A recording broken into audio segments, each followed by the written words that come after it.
నేను కమ్మదాన్నే. నేను వైసీపీ పార్టీలో ఉన్నాను. నాకు జగన్మోహన్ రెడ్డి గారన్నా, రాజశేఖర్ రెడ్డి గారన్నా అమితమైన ఇష్టం, అభిమానం. నేను కమ్మ కులంలో పుట్టినా నేను వైసీపీ పార్టీలోనే ఉంటా చచ్చేదాకా. జగన్మోహన్ రెడ్డి గారు రాజకీయాలు వదిలేసే వరకు నేను ఆయనతోనే ఉంటాను. మీకు కమ్మ క్యాస్ట్, నా క్యాస్ట్కి సంబంధించిన వాళ్ళకి ఎవరికైతే ఇబ్బందికరంగా ఉంటుందో వాళ్ళు దయచేసి నా ప్రొఫైల్ చూడకండి. ఇది నా రిక్వెస్ట్, ఓకేనా? మీరు నువ్వు కమ్మదానివేనా, నీ పక్కన చౌదరి ఎందుకు, ఈ మాటలన్నీ మీకు అనవసరం. మీకెలా గొప్ప కులం అనేది నాకు కూడా అంతే కదా. నేను కూడా ఆ కులంలో పుట్టిందాన్నే. నాకు కూడా నా కులం అంటే గొప్ప. ఎవరికైనా ఎవడ కులం వాళ్ళ గొప్ప.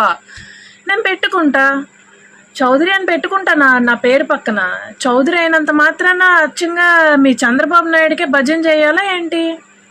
నాకు నచ్చిన నాయకుడికి నేను భజన చేసుకుంటానయ్యా. మీకేంటి అబ్జెక్షన్?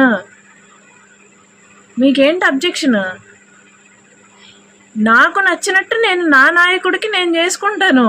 నేను ఈ కులంలోనే పుట్టాను, వీళ్ళకే చెయ్యాలి అనేది అదొక రూలే ఏంటి? మీరు చేసుకోండి.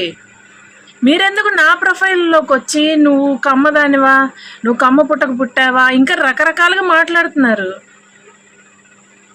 మీ పనులు మీరు చూసుకోండి, ఓకేనా? ఏదన్నా పొలిటికల్గా ఉంటే మాట్లాడండి. నేను కమ్మదాన్ని అయినంత మాత్రాన వైఎస్ఆర్సీపీలో ఉండకూడదని మీరు రూల్ పెడతారా నాకు? మెసెంజర్లోకి వస్తారు, బూతులు తిడతారు, కాల్స్ చేస్తున్నారు, ఫేస్బుక్ కాల్స్ చేస్తున్నారు. ఏంటి మీకేంటి పని?